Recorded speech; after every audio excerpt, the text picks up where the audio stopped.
안녕하십니까. 달려라! 오프라의 필목입니다. 오늘의 오합은요, 느헤미야 5장 18절의 말씀입니다. 매일 나를 위하여 소 한 마리와 살찐 양 6마리를 준비하며 닭도 많이 준비하고 열흘에 한 번씩은 각종 포도주를 갖추었나니 비록 이같이 하였을지라도 내가 총독의 녹을 요구하지 아니하였음은 이 백성의 부역이 중함이었더라. 아멘. 산발락과 도비아의 끊임없는 방해로 인해서 이 성벽은 재건되지 않을 줄 알았는데 하나님의 일은 하나님이 하시기에 그 어떤 것도 막을 수 없다라는 것을 보여주셨습니다. 자, 그런데 이런 와중에 또 큰 어려움이 닥치게 됩니다. 지금까지는 외부의 공격이었다면, 자, 오늘부터는요, 내부의 공격이 시작이 된 겁니다. 다름이 아니라 이 시기에 흉년이 크게 들었습니다. 자, 흉년이 들었으니까 당장 먹을 것이 없겠죠. 그러니까 그것이 있는 사람들인 이 귀족들과 민장들에게 유대 평범한 사람들은 곡식을 요구하게 되고 또 살 수 있는 것을 요구하게 됩니다. 자, 그냥 요구한다고 주나요? 아니죠. 그래서 포도원과 밭을 담보로 해서 받게 되는 그런 일들. 그리고 갚을 때에 원금을 갚는 것이 아니고 높은 폭리의 이자를 이야기하며 그것을 받는 그런 것들이 계속해서 이루어지니 이 유대 안에 큰 지금 분열이 일어나고 있는 것입니다. 자, 이 소식이 느헤미야에게 들리니 느헤미야가요, 가슴을 치며 깊이 생각하여서 대회를 엽니다. 자, 어떤 대회냐면 이 귀족들과 민장들을 초청하는 대회입니다. 거기서 느헤미야가 말합니다. 지금 우리가 바벨론에 포로되었던 자들, 그래서 사실 이 영적으로 포로된 자들인 우리가 자유자로 주신 그 예루살렘으로 돌아가게 해서 그곳에서 이 성벽을 거룩하게 지음으로 하나님 나라를 이루려고 하는데 너희는 오히려 우리 유대민족을 종으로 삼으려냐? 이렇게 이야기를 한 겁니다. 왜냐면요, 마지막에는 재산들을 다 담보로 하고 줄 수 있는 게 무엇입니까? 자식입니다. 자식을 종으로 주면서까지 먹고 살아야 할 그런 일들을 지금 이 귀족들과 민장들이 만들고 있었다라는 것입니다. 자, 이 이야기에 놀라운 일이 벌어집니다.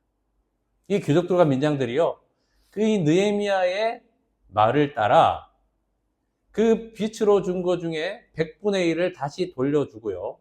그래서 같이 공생하고 상생할 수 있도록 그렇게 자기가 가진 것을 다시 폭리를 취하지 않겠습니다 라고 100분의 1을 주며 이자도 받지 않겠습니다 라고 그 뜻을 따르게 됩니다. 우리는 그냥 말씀을 읽으니까 그런가 보다 라고 할 수 있는데요, 이렇게 하는 것이요, 쉽지 않습니다. 이런 와중에서도 이런 높은 폭리를 취해서 자기의 유익을 취했던 귀족과 민장들인데 그 느헤미야 한마디에 이렇게 따를 수 있다는 건요, 정말 놀라운 일이 벌어진 것입니다. 자, 느헤미야가 어떻게 그 말 한마디에 권위가 설 수 있었을까요? 그것이 바로 오늘 우리가 읽은 말씀에 나와 있습니다. 이 느헤미야는요, 아닥사스다 20년부터 32년까지, 즉 12년 동안 유대 총독의 녹을 받지 않았다라는 것입니다.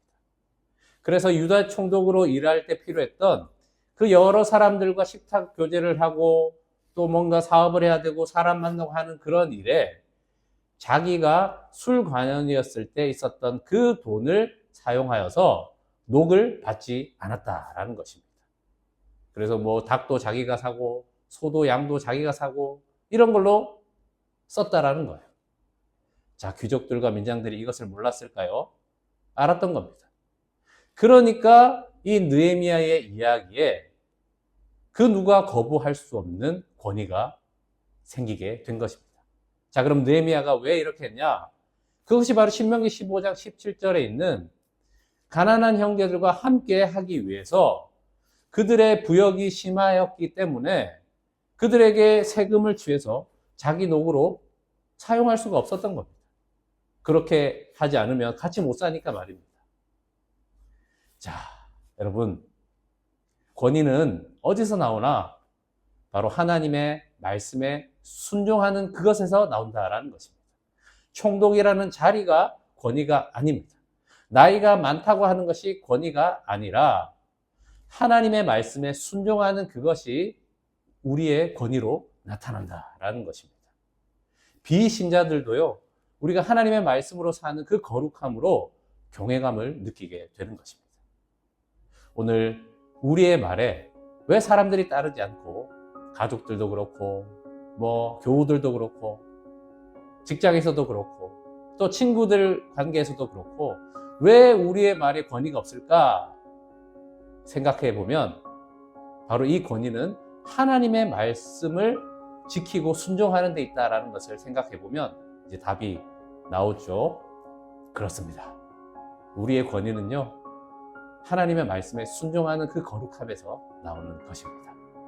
우리의 권위를 통하여서 하나님의 말씀이 이루어져서 함께 공생하고 상생할 수 있는 그 하나님 나라가 이루어지는 그런 삶을 사시는 여러분 되시기를 축복합니다.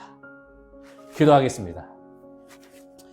하나님 아버지, 권위는 높은 권력이나 그 자리가 아니라 또 나이가 아니라 하나님의 말씀에 순종하는 그 권위에서 나오는 것을 보게 됩니다.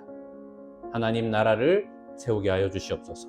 가난한 자나 부한 자나 강한 자나 약한 자나 사자나 소나 양이나 염소나 독사의 굴에 손을 넣어도 물지 않는 그렇게 함께 공생하고 상생하는 하나님 나라 이루며 사는 거룩한 삶이 되게 하여 주시옵소서. 주 예수 그리스도의 이름으로 기도합니다. 아멘. 말씀으로 승리하세요. 필목이었습니다. 끝.